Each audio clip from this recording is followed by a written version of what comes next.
Alright, so this is a little tutorial on how to clean a small engine carburetor.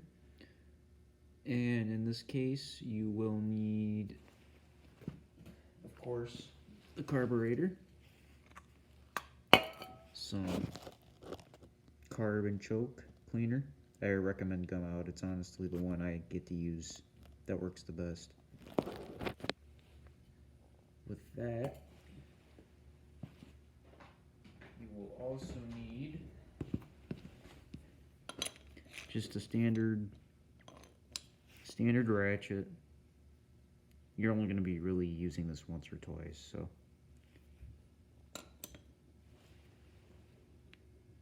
And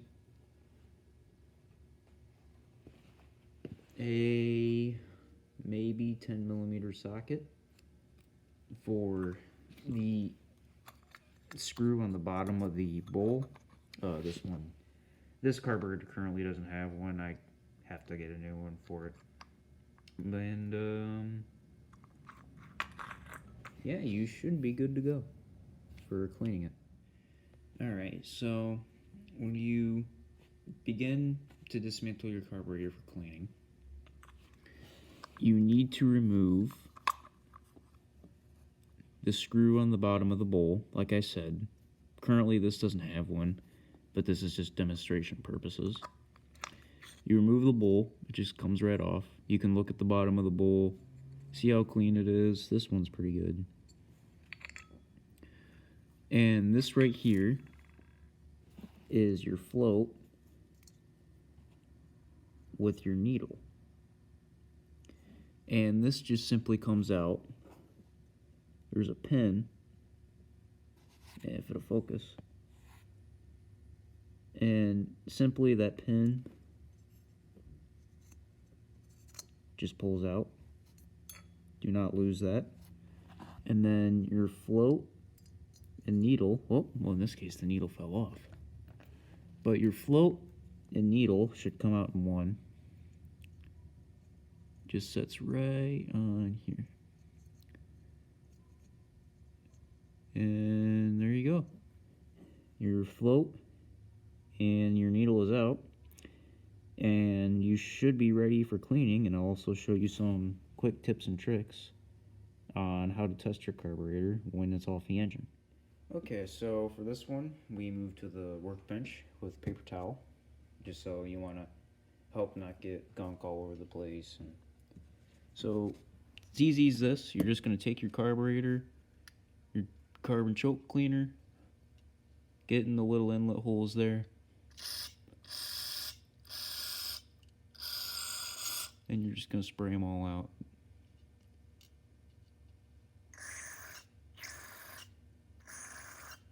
In this instance, the carburetor isn't too terribly bad.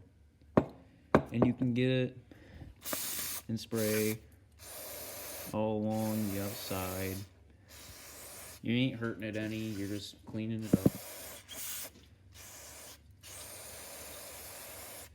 See, it is coming out pretty nice. Let me get another paper towel here and dry it off.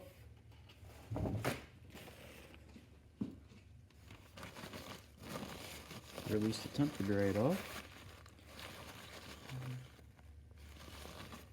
Alright, not perfect, but it sure is a whole heck of a lot better than what it was. Alright, and let's go put this back together. Alright, so here we are, back at our recent workstation, and we're just going to reassemble this carb, and you'll see why I got this hose on here in a second. So this is your needle and float, like we've stated before. So here's your needle. You want to check that, make sure there's no scores or no deep grooves or anything, because these needles need to seat properly. And this is your float. In this case, it's a brass float. You don't see much of this anymore. It's usually plastic. You can see there's a few spots where it's been soldered because it was leaking. But you can shake this around, spray it down with the carb cleaner, shake it around, see if you hear any liquid in it. If you hear any liquid in it, your float's bad. And I do not believe you can buy this part alone. You typically have to buy a new carburetor. And you can check your bowl, make sure there's no rust or water, no pinholes or any of that, and this seems fine. And it's as easy as taking your float and your needle, hooking this back on there, and then this simply just seats in the needle hole, the fuel inlet to there, seats right there, if the needle will stay on.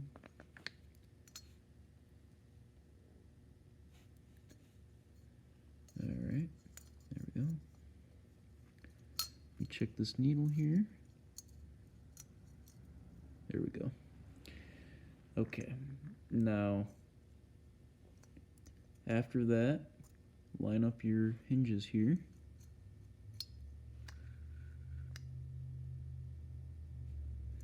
And then take your pin and slide it back in.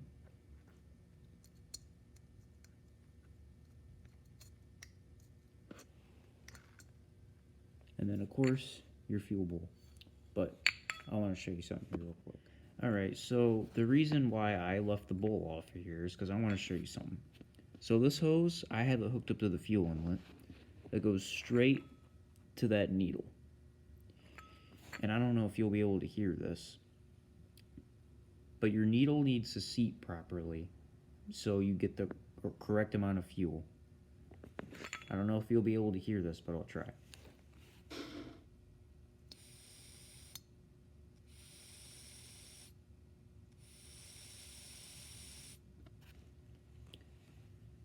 It should not have any air when it's closed. If it does, your needle seat is bad and you need a new carburetor.